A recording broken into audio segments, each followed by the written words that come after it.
Hey guys, welcome to the channel. So, இன்னைக்கு எபிசோடில் நம்ம எதை பற்றி பார்க்க போகிறோம் அப்படின்னா, ஃபர்ஸ்ட் டைம் நீங்கள் வந்து ஒரு பியர்ட் க்ரோ பண்ணுறீங்க அப்படிங்கும்போது நம்ம என்னென்ன டிப்ஸ் நம்ம வந்து ஃபாலோ பண்ணோம் அப்படிங்கிறத பற்றி ஒரு சின்ன வீடியோ. ஓகே, நீங்கள் தான் ஃபஸ்ட் டைம் நம்ம சேனலுக்கு வரீங்க அப்படின்னா மறக்காமல் நீங்கள் சப்ஸ்கிரைப் பண்ணுங்கள், நோட்டிஃபிகேஷன்ஸ் ஆன் பண்ணி வச்சுக்கோங்க.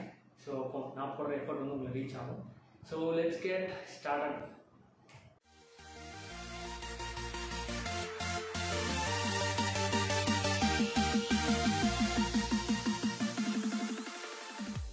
ஸோ இன்றைக்கி நம்ம ஒரு சில டிப்ஸ் பார்க்க போகிறோம். இதான் நீங்கள் ஃபஸ்ட் டைம் நீங்கள் வந்து பியர்ட் க்ரோ பண்ண போகிறீங்க அப்படிங்கும்போது ஃபஸ்ட் சிம்பிள் டிப்ஸ் என்னென்னா, நீங்கள் வந்து ஷேவ் பண்ணுறதை அவாய்ட் பண்ணணும்.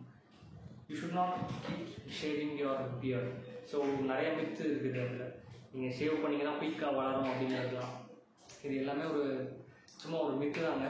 ஸோ நான் என்ன சொல்கிறேன்னா, நீங்கள் ஒரு 2 months 3 months வந்து நீங்கள் பியர்டை க்ரோ பண்ணுங்கள். ட்ரிம் பண்ணாதீங்க, ஷேவ் பண்ணாதீங்க. உங்களுக்கு அப்படி ஆக்வர்டாக இருக்குது அப்படின்னு நீங்கள் ஃபீல் பண்ணுறீங்கன்னா ஒரு மாஸ்க் போட்டுக்கோங்க. ஏன்னா அந்த ஒரு எடுத்த உடனே உங்களுக்கு வந்து ஒரு ஃபுல் பியர்ட் வரணும் அப்படிங்கிறத நம்ம எதிர்பார்க்க முடியாது. ஒவ்வொருத்தருக்கும் ஒவ்வொரு மாதிரி டைமில் வளரும்.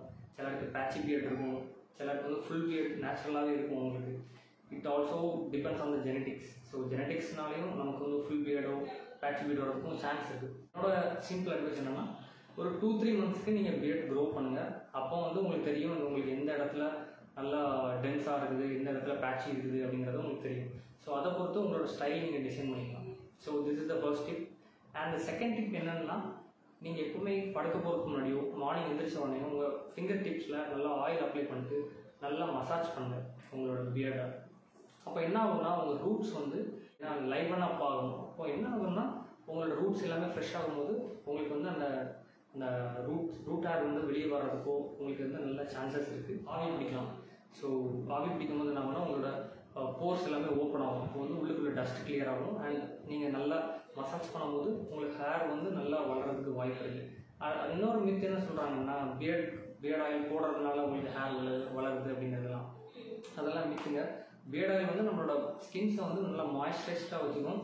நெக்ஸ்ட் திங் என்னென்னா, நீங்கள் இப்போ பியர்ட் வளர்க்கும் போது முக்கியமாக நம்ம பண்ணக்கூடாத ஒரு தப்பு என்னென்னா, அப்பப்போ நம்ம பியர்டை தொட்டுக்கிட்டே இருக்கிறது, இப்படி ப்ளக் பண்ணுறது, இப்படி பேட் பண்ணிகிட்டே இருக்கிறது. இதனால என்ன ஆகும்னா ஹேர் லாஸ் ஆகும். நம்ம ஒவ்வொரு டைம் இப்படி இழுக்க என்ன ஆகும்னா ஒவ்வொரு முடியும் வந்துகிட்டே இருக்கும். ஸோ அந்த மாதிரி விஷயத்தை நீங்கள் அவாய்ட் பண்ணணும். அதுக்கப்புறம் நிறைய கிரிட்டிசிசம் பண்ணுவாங்க, அதெல்லாம் காதலே வாங்காதீங்க. உங்களுக்கு வந்து பியர்ட் வளர்க்கணுங்கிற ஒரு ஆசையில் நம்ம வளர்க்குறோம் அப்படிங்கும்போது மற்றவங்க கமெண்ட்ஸை நீங்கள் இக்னோர் பண்ணுங்கள். Keep your beard on. இதுதான் நான் சொல்கிற முக்கியமான டிப்ஸ். அதுக்கப்புறம் 4th டிப் என்னென்னா, நீங்கள் நிறைய வெஜிடபிள்ஸ், அப்புறம் ரெட் மீட், அப்புறம் ப்ரொக்கோலிஸ், இந்த மாதிரி க்ரீன் வெஜிடபிள்ஸ் இதெல்லாம் நீங்கள் சாப்பிடும் போது என்ன ஆகும்னா, உங்களுக்கு நேச்சுரலாகவே உங்களுக்கு தேவையான எல்லா விட்டமின்ஸ் ப்ரோட்டீன்ஸ்லாம் கிடைக்கும். இதனாலையும் நமக்கு வந்து டெஸ்டோஸ்டெரான் லெவல் இன்க்ரீஸ் ஆகும். முக்கியமாக நீங்கள் ஒர்க் அவுட் பண்ணணும். ஒர்க் அவுட்டுங்கிறது ரொம்ப முக்கியமானது டெஸ்டோஸ்டெரான் லெவல். ஸோ நீங்கள் கண்டிப்பாக ஒர்க் அவுட் பண்ணணும். உங்களுக்கு ஒர்க் அவுட் பண்ணுறதுக்கு கொஞ்சம் கஷ்டமாக இருக்குது அப்படின்னா, வீட்டிலே சும்மா டெய்லி ஒரு மார்னிங் ஒரு 10 minutes 20 minutes ground work out பண்ணுங்கள். ஒரு புஷ்அப்ஸ் எடுங்க. உங்களால் முடிஞ்ச சின்ன சின்ன ஒர்க் அவுட்ஸ், ஸ்குவாட்ஸ் பண்ணுங்கள். இந்த மாதிரி சின்ன சின்ன ஒர்க் அவுட் பண்ணுங்கள். இதனால் உங்களுக்கு வந்து எனர்ஜி லெவலும் உங்களுக்கு கூடும். இது போக உங்களுக்கு டெஸ்டோஸ்டெரான் லெவல் இன்க்ரீஸ் ஆகும். நல்லா எக்கு, ரெட் மீட்லாம் சாப்பிடும்போது உங்களுக்கு தேவையான எல்லா விட்டமின்ஸ் அண்ட் ப்ரோட்டீன்ஸ் உங்களுக்கு கிடைக்கும். இது வந்து உங்களுக்கு பியர்டு உங்கள் பாடியோட எல்லா ஹேர்ஸ்க்குமே அது வந்து யூஸ்ஃபுல்லாக இருக்கும். ஏன்னா hairs it depends on the testosterone level as well. அப்புறம் இன்னொன்று உங்களுக்கு ஜெனட்டிக்ஸ்னாலேயும் உங்களுக்கு வந்து எல்லா ஹேர் க்ரோத் எல்லாமே இருக்குது. ஸோ அது ஒரு கன்சர்ன்ஸ். உங்களுக்கு பியர்ட் நல்லா வளர்கிறதுக்கு அது ஒரு கன்சர்னாக இருக்குது, மேஜர் கன்சர்ன்ஸ். ஸோ என்னோட அட்வைஸ் என்னென்னா, you should not shave it, you should not trim it, eat healthy, நல்லா சாப்பிடுங்க, நல்லா ரெஸ்ட் எடுங்க, உங்கள் பியர்டை நல்லா மாய்ஸ்சரைஸ்டாக வச்சுக்கோங்க, அப்புறம் நல்லா தண்ணி குடிங்க. இது எல்லாமே இருந்தாலே உங்களுக்கு நல்ல ஒரு பியர்டு வளரும். அப்புறம் 2-3 monthsக்கு இது எல்லாமே நீங்கள் பண்ணி பாருங்கள். அதுக்கப்புறம் உங்களோட கமெண்ட்ஸை கீழே பதிவிடுங்க, உங்களோட ஃப்ரெண்ட்ஸ்க்கு ஷேர் பண்ணுங்கள். ஃபஸ்ட் டைம் பியர்ட் க்ரோத் பண்ணணும் அப்படின்னு நினைக்கிற ஒவ்வொரு ஃப்ரெண்ட்ஸுக்கும் ஷேர் பண்ணுங்கள். And subscribe to the channel. And by.